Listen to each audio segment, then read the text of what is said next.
Kumusta kayo dyan? Welcome back ulit sa panibagong video at meron tayong mga nababasa pa rin na mga na-hack na Facebook account kahit ngayong 2025, no? Kahit noong last year, 2024, sa mga comment natin na gusto magpatulong kung paano mag-recover ng Facebook account.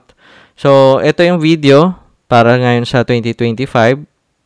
Wala masyadong changes, may konti naman, pero hindi ganun kalaki yung changes sa pagre-recover ng Facebook account sa mga na-hack. Bago tayo magsimula, paki-subscribe naman tong channel na to sa mga bago lang ditong salta. Merong button dyan sa baba na subscribe. Ayan, yan, sa baba.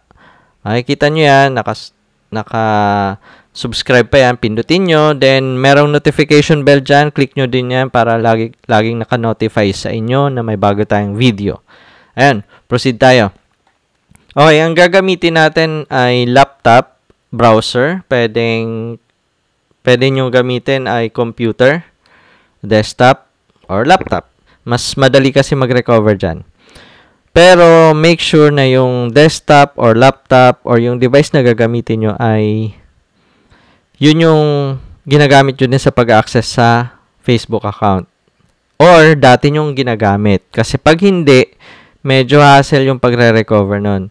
So, maghanap kayo ng mga device. For example, nakigamit kayo dun sa kapatid nyo o sa office, gumamit kayo. Dun kayo mag-recover kung dati na kayong nag-access dun ng Facebook. Yun ang importante. Kasi pwede nyo ma-recover. Okay? So, yun. Start na tayo. Paano ba mag-recover? Eto. Kung nandito kayo sa facebook.com, magdadagdag lang kayo sa unahan ng /hack. HACKED. Then, enter. Then, magtatanong yan, report compromised account. If you have believed your account has been compromised, yes, syempre, my account is compromised. Pipindutin natin yan. Then, dalawa yan na option. Pwedeng yung account na ginamit mo ay yung mobile number o kaya yung email. For example, sa akin ay email ang ginamit ko. Okay, ito yung email ko. Then, continue. Okay, so make sure na dapat ang lalabas dito mukha ay yung mukha mo sa profile. Okay, pag hindi, so, posible kasing pinalitan, pero pwede nyong itry pa rin kahit iba yung lumabas dyan. Okay? So, recover. Then, lalabas to. Can try another device. Okay, syempre, sasabihin natin, wala tayo ng ibang device na pwedeng makunan. So, back to login tayo. Okay. Pagkapindot ng back to login, meron dyan lalabas na current or old password. So, kung may natatandaan kayo na lumang password na ginamit, pwede nyo pa rin gamitin yun dun sa account. For example, pinalitan ng hacker yung password mo. Pero meron kang memorize na lumang password, pwede nyong gamitin pa rin yan. So, kunyari, ito. Magta-type na ako ng luma kong password. Then, pindutin yung continue. Lalabas to. You entered an old password. Okay. Kapag lumabas dyan, ulit.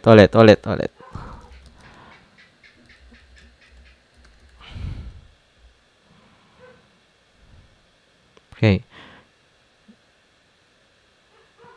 Lumabas to, then pipindutin nyo na yung reset my password. Yan. Then, pagkapindot nyo ng reset password, magsisend yan ng sa email. Okay, pindutin muna natin itong continue. Okay. Okay, na-verified na pala kasi napindot ko na pala to kanina sa phone. Okay, napindot ko na sa phone siya kasi na-verified na. Minsan kasi magbibigay ng code. Diba? Pag nagbibigay ng code, pupuntahan nyo yung email or yung mobile number, i-input mo yung code doon. So, sa akin kasi, hindi na kasi na-verified na siya. Then, pwede ka na mag-enter ng new password or skip mo na muna para tuloy ka lang doon sa pag-check ng account. Okay, so, eto, kaya ito lumabas sa akin yung go to your authentication app kasi gumagamit ako ng Google Authenticator. Meron kasi akong two-factor authenticator, kaya meron ito. So, depende yan sa inyo kung gumagamit kayo ng Google Authenticator, lalabas to. Pero kung hindi, diretso na siya.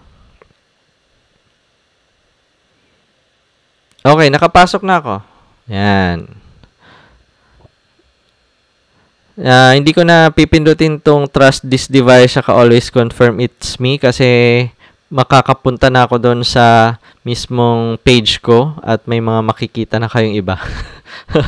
So, ayan, na-recover na natin yung hack account. So, ganun lang ang proseso. Hindi masyadong hassle. As long as dapat ang gagamitin yung device ay yung dati nyo nang ginagamit sa pag-access ng Facebook at dapat yung email nyo ay verified o kaya yung na-access nyo pa yung email na ginagamit.